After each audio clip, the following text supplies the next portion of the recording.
एक दूसरे को आपले हंसो मत खाली नॉर्मल।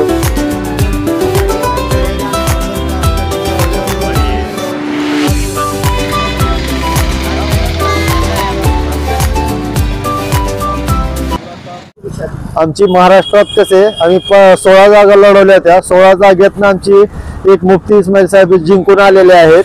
तरी आम्ही त्याचा जल्लोष साजरा केला। शहरात आम्ही अनेक ठिकाणी कटआउट लावलेत, कटआउट लावून साजरा केला। आमचे इम्तियाज जलील साहेब पराभव झाले, त्याच्या मागचं कारण आहे की काही आमचेच लोक पक्षाचे फुटून दुसऱ्या पक्षाकडनं थांबून त्याच्यामुळं आमचं थोडंसं नुकसान झालं। महाराष्ट्राची आमची बुलंद आवाज होती इम्तियाज जलील साहेब, त्याचा दुःख आहे आम्हाला। शाब्दी होते, वारिस पठाण होते, मोईन सय्यद, हे थोडं दुःख झालेलं आहे आम्हाला। पण मुफ्ती साहेब आले, महाराष्ट्रात चांगली टक्कर दिली त्यांनी मालेगाव मधून, त्याच्यामुळे आम्हाला आनंद आहे। आता आमची दिशा आहे, जिल्हा परिषद आहे, नगरपालिका आहेत, त्याच्यावर आम्ही चांगल्या पद्धतीने काम करू आणि जास्तीत जास्त लढवून जास्तीत जास्त रिझल्ट आमचे खासदार बॅरिस्टर असदुद्दीन साहेबाला आम्ही चांगला संदेश देऊ। आम्ही उस्मानाबाद मधून चांगल्या पद्धतीने काम करून चांगले सीट निवडून आणू, एवढंच आहे। आणि मोठ्या पैमानात आम्हाला काम करायचं आहे आता, का तर ग्राउंड लेवलला उतरायचं आहे। आमचे कार्यकर्ते चालू आहेत शहरात काम करायला।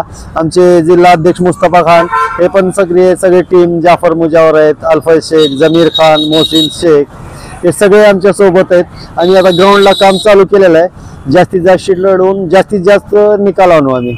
काय काय काम करायचे आता करणार आहे, तुमचा अजेंडा काय काय? आमचा अजेंडा आहे की आमचा पहिला अजेंडा तर आहे की आम्ही सिव्हिलवर जास्त फोकस करतो, का तर सिव्हिलला एवढी अडचण आहे लोकांना, त्याच्यावर आमचे आजार मुजावर खूप मोठ्या प्रमाणात काम करतात। कोरोना काळात बी त्यांनी खूप काम केलेलं आहे।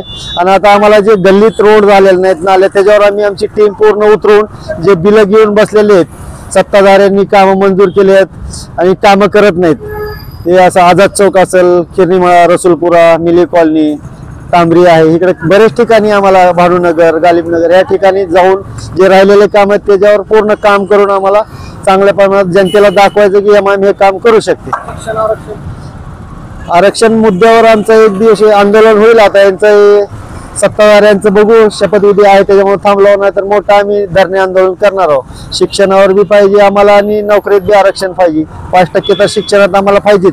हे सत्ताधारी जे आलेले आहेत ते म्हणतात की देणार नाहीत, देत कसे नाहीत, घेतल्याशिवाय आम्ही राहणार नाहीत, यामुळे मी मोठ्या ताकदीने आंदोलन करेल।